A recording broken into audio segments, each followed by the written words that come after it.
The candles had been a mistake. Their soft light forgave everything, and forgiveness was the last thing the room deserved. Glasses chimed, laughter braided itself through music, and conversation scattered like dice across the table. He watched the tiny trespasses accumulate. The hand that lingered too long on a shoulder, the joke whispered just for two, the glance that asked a question neither of them intended to answer out loud. The air thinned, but no one noticed. He poured wine with steady hands and measured silence like a physician taking a pulse. When the line was crossed, it wasn't a leap but a slow, practiced step. The brush of a palm at the small of a back, the warm conspiracy of breath and lips at the edge of a smile. Chairs scraped. Someone laughed too brightly. He smiled with them because smiles are masks and masks are weapons. He understood then that memory could be engineered, and that tonight would be the blueprint for everything that followed. Morning arrives with the taste of metal, the kind that lingers after biting your tongue. The house looks innocent again, but the glasses on the drying rack hold tiny maps of last night's fingerprints. He washes them slowly, tracing each rim until warmth returns to his hands. She hovers in doorways, inventing errands, adjusting picture frames that never needed straightening. The phone buzzes with a message that tries to sound casual. He doesn't open it. He notes the time, notes the weather, notes the angle of light creeping across the kitchen tile, filing away 1,000 small certainties. The silence between two rooms becomes a rope pulled taut. When she finally speaks, it is about coffee. When he answers, it is about the trash. And beneath both, it is about anything but the only thing that exists. He smiles. He has learned that control begins with pace. He chooses slow. Work offers a sanctuary built of routines and fluorescent lies. He moves through the day as if reading from an old script. Greetings at the elevator, the ritual hum of emails, the dependable tyranny of deadlines. People thank him for small efficiencies. He nods in the right places, lets the noise skim off him like rain hitting glass. On lunch break, he stands outside and counts traffic lights cycling from red to green, measuring how long it takes a city to forgive. The message in his phone grows heavier by being unopened. He imagines answers he will not send, rehearses what silence can do when it's sharpened. By late afternoon, the reflection in his monitor looks like a stranger who knows him intimately. He writes a list on a yellow sticky note. Locks, accounts, routes, leverage. He crumples it and sets it on fire in a paper cup, watching smoke rise like a prayer with no God to hear it. Evening returns as if nothing happened, which is an insult he refuses to accept.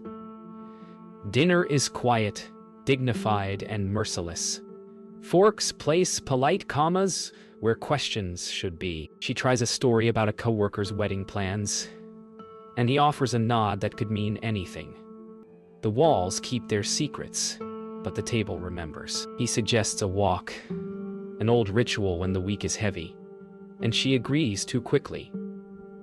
Outside, the street is a damp ribbon. Ceiling windows glow in stacked apartments like open eyes.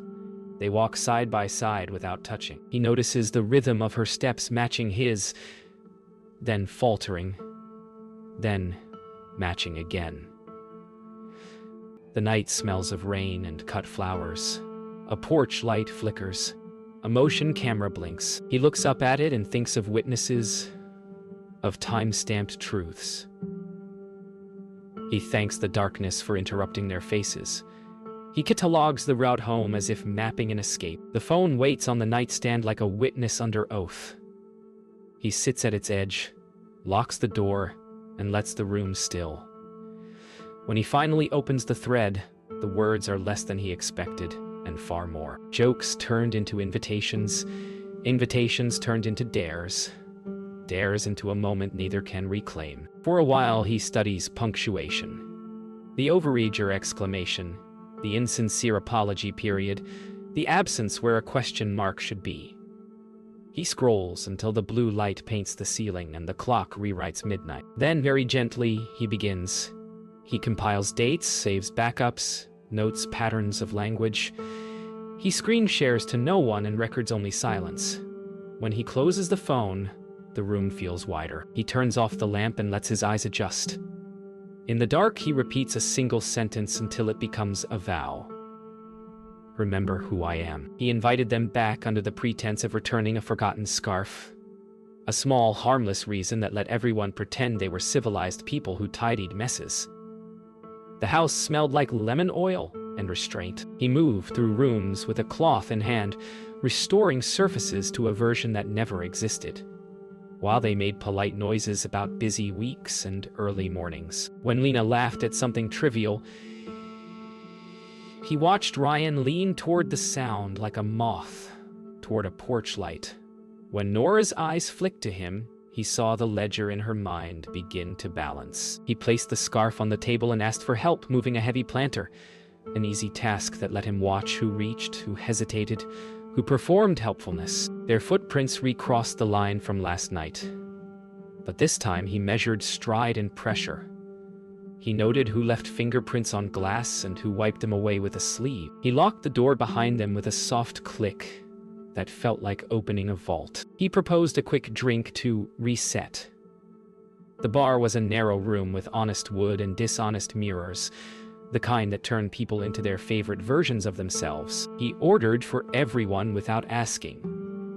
A small rearrangement of habit that no one challenged. Ryan filled silences as if they were potholes, driving over them with anecdotes about deals and gym PRS.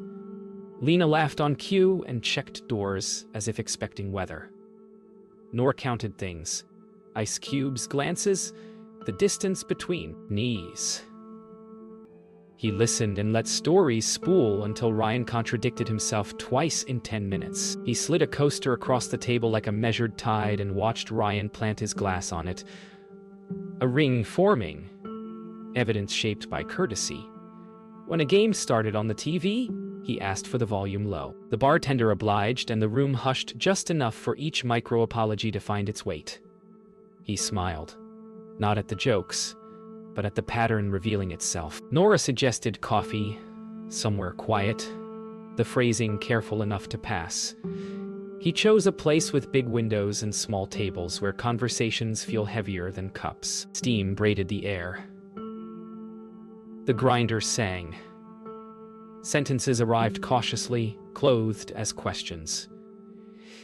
He spoke about work patterns and late meetings, about how people reveal themselves not in declarations, but in repeats. Lena stirred sugar she did not need, and said the word busy until it sounded like a spell. Ryan joked that everyone overthinks, and his knee bounced under the table with a rhythm more honest than his grin. When Nora finally asked if anyone else felt the ground tilt lately, he only nodded as if she had named a weather system. He folded a receipt into a neat square and placed it between them, like a flag no one had to salute. The quiet that followed wasn't empty. It was a room being measured for the truth. He volunteered them all at a neighborhood fundraiser because goodness is an excellent stage. Strings of lights turned the school gym into a polite dream where people wear name tags and lie beautifully. He handled the cash box. Lena arranged raffle prizes. Ryan worked the microphone like a man auditioning for absolution.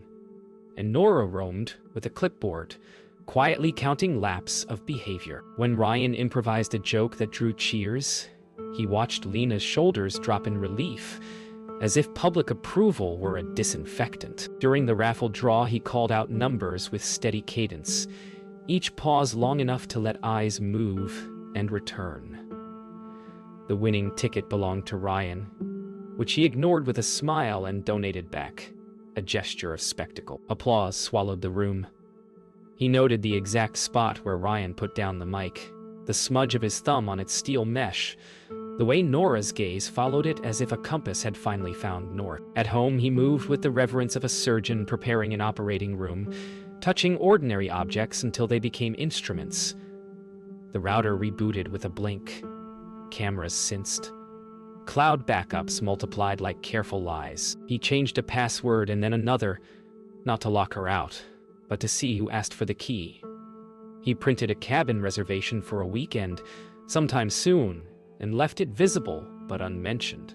A lighthouse waiting for fog. In the mirror, he practiced saying simple sentences and then practiced saying nothing at all.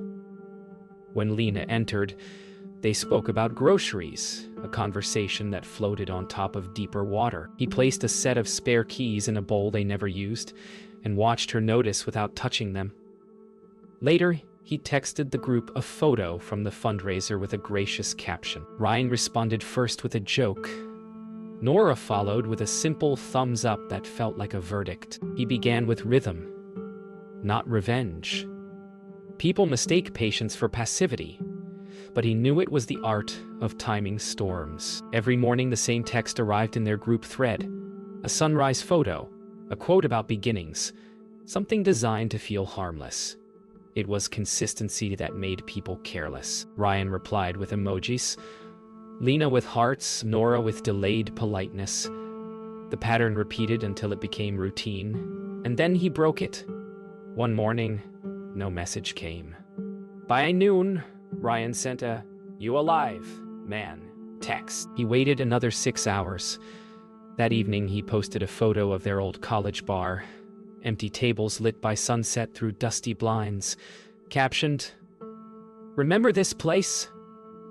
The replies came instantly, laced with nostalgia and nerves. What none of them knew was that the photo wasn't old. It was taken that afternoon. The same glass still sat on the counter, half full, waiting for the next move. The following days unfolded like a test he had already written. Ryan started posting old photos, proofs of friendship, tokens meant to anchor a story before it drifted. Lena commented on them, her words too clean as though polished for inspection. Nora's silence stretched, her absence loud. He watched digital echoes ripple outward while he moved through tangible quiet. He booked the cabin again, this time for a specific weekend, and sent the link in the chat under the pretense of a getaway to reset like old times. Ryan jumped at it. Lena hesitated. Nora replied last, typing then deleting before sending a single sure. He read their messages twice each, studying tone as if it were handwriting. In his calendar, he didn't mark the trip with a reminder. He didn't need one. Some dates carved themselves into memory like scripture, written not in ink, but in resolve. The cabin looked like safety carved from silence. Pinewood walls, smoke in the chimney, and a lake that mirrored every lie too perfectly. They arrived separately, the staggered entries disguised as coincidence. He greeted each with warmth calibrated by memory. A handshake too firm for Ryan, an embrace too brief for Lena, a nod just long enough for Nora. Inside, firelight blurred edges, and the air smelled of cedar and withheld truth. They played board games that no one cared about, drank wine they couldn't taste, and spoke about old times that didn't sound like theirs anymore. When a log popped in the fireplace, Lena flinched. Ryan joked to fill the gap, but Nora just watched him. Both of them. He raised his glass and said, "To things that don't break easily." They toasted, and in that echoing clink, he heard the sound of glass underfoot. Night draped the cabin in quiet heavier than sleep. The others drifted toward their rooms, leaving him by the dying fire. He scrolled through photos on his phone, the night's laughter, captured in frames that already looked like evidence. He opened a folder labeled Notes, where each entry bore a date and a single line. Observations, patterns, triggers. It wasn't anger that guided his fingers, it was study. In the next room, floorboards creaked under Lena's careful steps, followed by Ryan's muffled voice. The sound stopped abruptly, replaced by a hush thick with guilt. He recorded the timestamp, saved it, and locked the screen. He looked into the black glass and saw not himself, but a reflection made of restraint. The fire gave one last crackle, throwing light on his face as he whispered the word he'd been testing in silence for days. Ready! Morning arrived with a brightness that lied. The lake looked innocent, glass smooth, reflecting clouds that drifted like nothing ever waited beneath them. Breakfast smelled of coffee and apology. He cooked, and they accepted the gesture too easily. Conversations stumbled over weather, travel times, the next work week. When Ryan reached for the salt, their hands nearly touched, and Lena froze mid-sentence. He let the pause hang like a verdict. Nora's gaze flicked between them, then to him, reading the script no one had admitted existed. He smiled and offered the plate of eggs to Ryan with a calm that rewrote history. "Eat," he said, voice soft but carved. The sound made Lena's breath catch, Ryan's hand falter, and Nora's lips part with quiet comprehension. Outside, wind stirred the trees, the lake trembled, and inside, everything finally stopped pretending. Control revealed itself in gestures too small to name. He offered to drive them to the lookout above the lake, calling it tradition, the word safe enough to disguise direction. Ryan joked about hangovers. Lena laughed too quickly, and Nora's silence folded around them like a question with no mark. The winding road rose through firs and fog, each turn slow, deliberate, and calculated. He told stories about college trips, making them sound lighter than they were, while Ryan filled the car with half-truths that no one challenged. From the passenger mirror, he watched Lena's reflection. Her eyes darted between the trees and his hands on the wheel. Nora, seated behind him, took quiet inventory of everything. Fuel gauge, speed, exits. When the car finally stopped, the view opened like an open wound. The lake below, small and harmless, the cabin a dot by the shore. He stepped out first, inhaled cold air, and said softly, "Perspective changes everything." They returned to the cabin just before noon, the silence in the car so complete it seemed to hum. Inside, he suggested a round of cards to lighten the mood, but every shuffle sounded like a threat wrapped in rhythm. He dealt evenly, eyes measuring each flick of wrist, each exhale, each a clue. Ryan joked about luck. Lena laughed again, brittle as glass, and Nora said nothing. When he laid down his final hand, a royal flush, he didn't smile. He simply gathered the cards and stacked them neatly. "Some hands play themselves," he murmured. The others froze, unsure whether to laugh or ask. Ryan leaned back, folding his arms, pretending the moment hadn't landed like a blade. He saw Lena swallow hard. Nora kept staring, unblinking, and finally whispered, "What are we doing here, Ethan?" He looked up and said, "Just learning the rules." The wind outside answered for him, rattling the cabin door. By evening, the air thickened with something that wasn't smoke but behaved like it. Ryan volunteered to start the fire. Lena fetched logs. Nora stood by the window, half reflected against darkness. He poured whiskey into 4 glasses, measured to the line. Conversation came in fragments. Work, cities, things that felt borrowed. Then, casually, he mentioned trust, the kind that breaks quietly without witnesses. Ryan's grin faltered, and Lena's glass stopped midair. Nora's eyes flicked toward him, slow and deliberate. He continued, voice even, recounting a story about a man who smiled through humiliation only to realize later that patience was the sharpest weapon. The silence that followed wasn't surprise. It was recognition. Ryan laughed too loud, saying, "You always had a dark sense of humor." He smiled back. "You always mistook observation for humor." Outside, the wind changed direction, and the fire flared as if it understood. Later, they drifted into uneasy sleep, except him.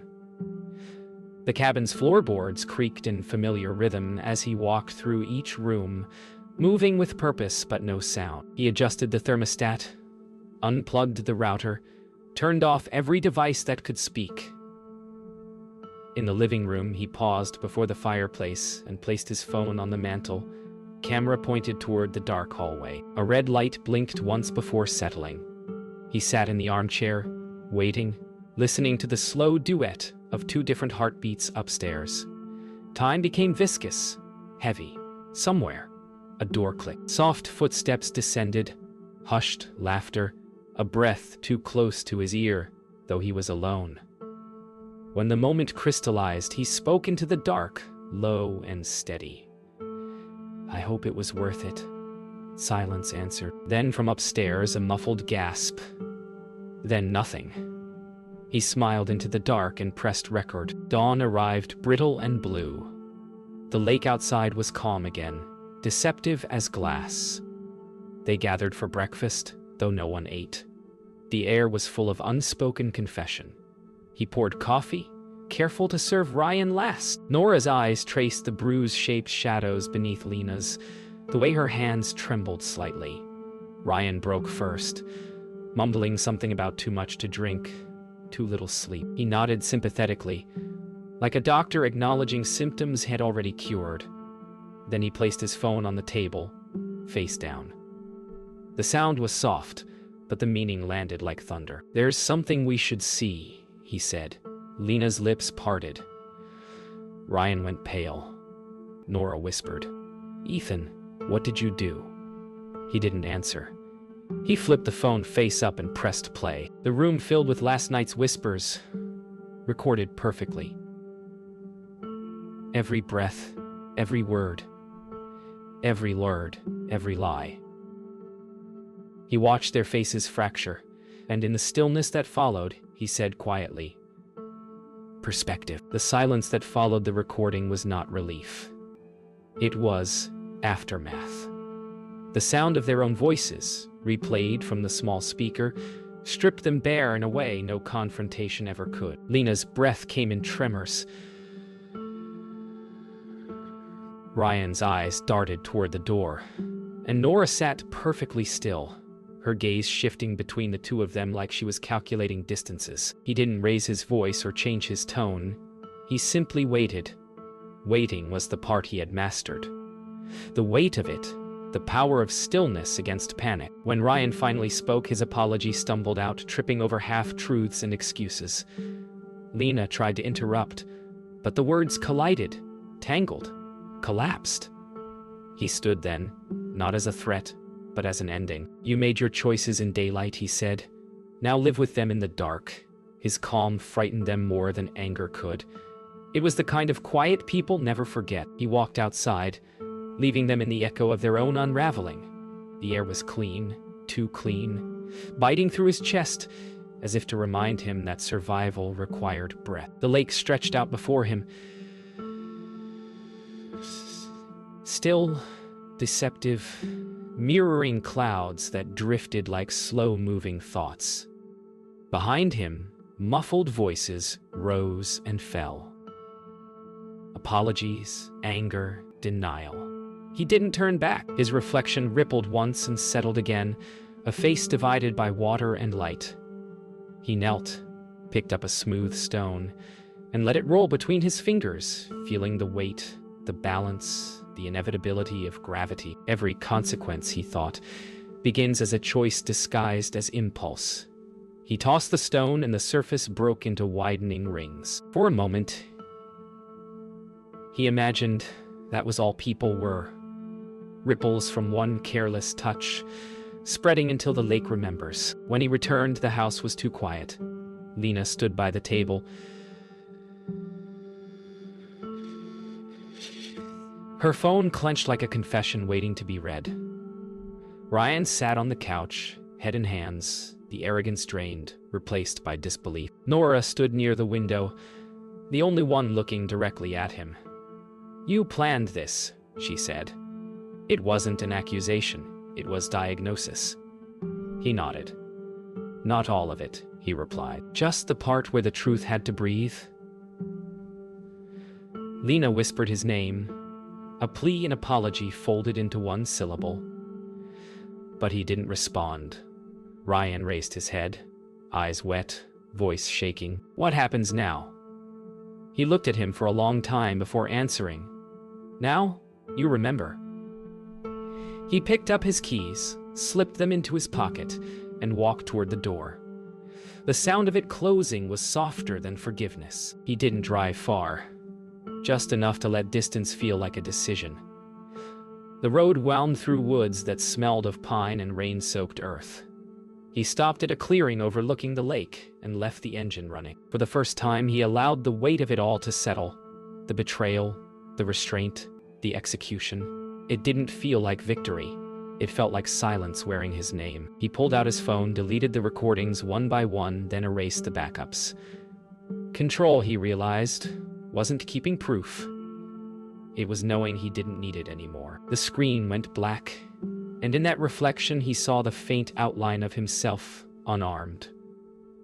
The wind brushed through the open window, carrying the smell of smoke and memory. For a fleeting second, he closed his eyes and believed in peace. That night, the cabin burned. Not in vengeance, but in closure. The flames started small. Curtains first, then beams that sighed before giving in. By the time the sirens arrived, there was nothing left but foundation and smoke curling into a starless sky. He watched from the ridge, the heat painting his face in orange and shadow. He didn't smile, didn't cry. He simply observed as memory consumed itself. Somewhere behind him, Nora's car approached, headlights cutting through fog. She stepped out, wrapped in a blanket, and stood beside him without a word. Together they watched the fire finish its work. "Will you tell them?" she asked. He shook his head. They already know. The flames hissed as the roof collapsed inward. For the first time in months, he felt light, not forgiven. Just finished. The morning after the fire, the world felt rinsed clean, but he knew purity was only a trick of light. Smoke hung above the lake in a soft haze that blurred the horizon into memory. He parked near the ruins, stepped out and listened to the creak of cooling metal, an aftersound of destruction. Charred wood framed patches of sky where ceilings used to be. He crouched, touched the blackened soil, and smelled what remained of everything that had been said and done. In the distance, the faint wail of sirens carried through the trees, late, ceremonial. Nora arrived soon after, her boots crunching over the ash. She didn't speak. She just handed him a thermos of coffee and stood beside him, both of them facing the empty space as if expecting the house to rebuild itself out of guilt. "It's gone," she said finally. He nodded. That was the point. And for the first time, it sounded like truth. The investigation was routine, efficient, and forgettable. Firefighters called it electrical. The insurance adjuster called it unfortunate, and he called it closure. He walked through the motions as if rehearsing a life that had once belonged to him. Statements signed, forms filled, sympathy accepted. Lena and Ryan didn't call. He didn't expect them to, but Nora came by often, offering silence more eloquent than comfort. They talked about small things. New paint, the smell of pine after rain, her plans to move closer to the city. Every conversation was deliberate calm layered over what neither would say aloud, that the worst had already happened, and somehow they had survived it. When she left that day, she turned back once and said, "You could start over, you know." He watched her car disappear around the bend and whispered to the empty air, "I already did." Days turned into a rhythm that didn't ask questions. He rented a small apartment overlooking the river, where morning light fell through blinds in quiet stripes. The first night there, he slept without dreams for the first time in months. He replaced furniture slowly, deliberately. One object at a time, each chosen for function, not sentiment. His life became precise, measured, almost peaceful. Yet some evenings he'd catch his reflection in the window and see a stranger with his face, someone watching to make sure the world didn't forget what he'd done. He poured a drink, raised it to the glass, and said softly, "To the man I was." The city beyond reflected it back, indifferent, unknowing, alive. Somewhere below, a train passed, long and low, carrying other stories away from him. He let it go. He began running again. Mornings before the city woke, before memory caught up. The pavement was slick with dew, the air cold enough to sting. Each step felt like unlearning a language made of restraint. He passed familiar blocks and strangers' windows, each lit room a fragment of lives that hadn't imploded. Somewhere between breath and rhythm, he realized revenge had never been about punishment, it had been about regaining authorship. The story no longer belonged to betrayal or rage. It belonged to him. As the sun climbed, washing the river in gold, he slowed to a stop on the bridge. Chest heaving, lungs burning, alive in the truest way possible. A passerby nodded, a small acknowledgement between two people who had survived the night. He nodded back, the gesture heavier than words. Weeks later, a letter arrived with no return address. The handwriting was unmistakable, Lenon's, careful and curved. He stared at it for a long time before opening it. Inside a single page. Apologies written without plea, reflections without defense. She wrote that she'd left Ryan, that she'd found work in another city, that she sometimes dreamed of that night, but couldn't tell if it was fear or relief that woke her. At the bottom, one line stood alone. You were right. Some things don't break easily. He folded the page once, then again, and placed it in a drawer, not as memory, but as evidence that endings don't have to destroy. He stood by the window, watching rain trace paths on the glass, each drop sliding down like time reclaiming itself. He smiled. Small, human, final. Spring came early that year, the kind that makes old ghosts harder to recognize in daylight. He woke to the sound of rain soft against the glass, a gentle percussion that no longer felt like warning. The apartment smelled of coffee and cedar, the scent of beginnings, not aftermath. On the table lay the letter, now sealed in an envelope he never planned to send, addressed to no one. He'd written it in one sitting, a quiet inventory of everything that had happened, and everything he'd learned about silence, patience, and the anatomy of choice.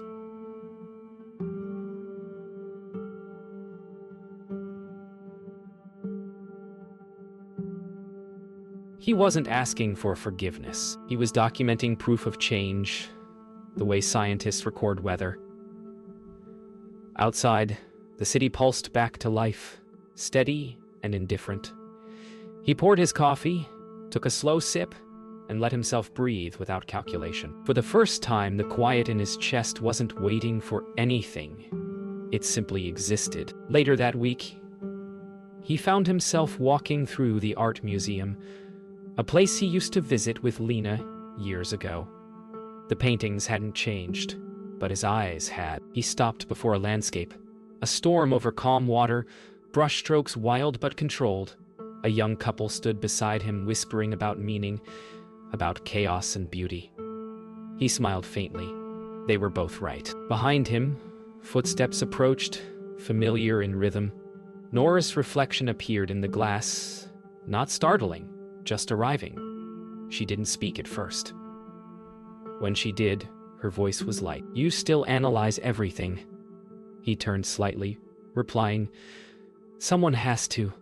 They stood side by side, silent witnesses to color and consequence. The storm in the painting shifted under the light, and for a moment, it looked like forgiveness wearing weather's disguise. They started meeting on Sundays. Coffee, long walks, conversations that belonged to the living rather than the haunted. She spoke of rebuilding, of finding beauty in repetition, of learning how to exist without constantly explaining oneself. He listened, occasionally smiling at the irony that the woman who once stood as witness to his darkest hour now helped him measure the light. One afternoon, by the river, she asked if he ever regretted what he did. He thought about it for a long time before answering. Regret is wanting the past to obey you. I just wanted it to stop following me. She nodded, understanding too well. A boat drifted under the bridge, ripples spreading in even circles. The sound of water against stone felt like punctuation, an ending dressed as continuation. Months passed.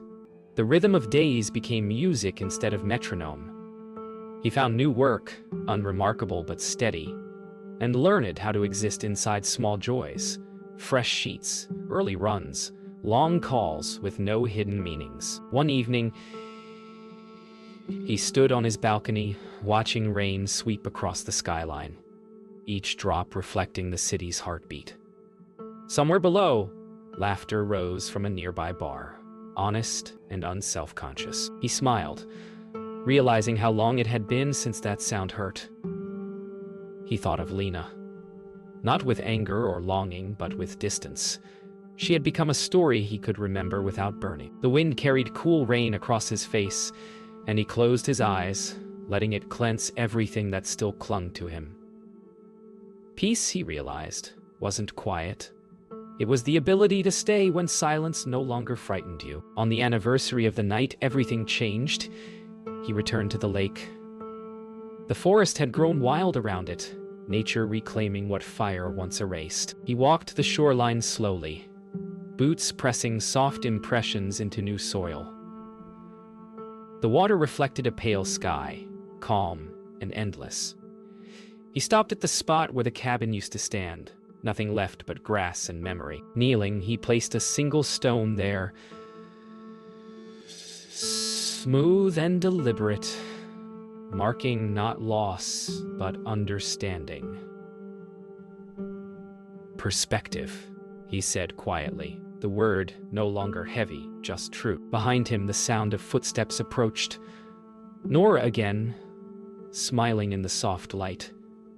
She didn't speak, and he didn't need her to. Together they looked out across the water as the wind picked up, carrying the past into distance, scattering it like ash into calm. For the first time, there was nothing left to remember, only to live.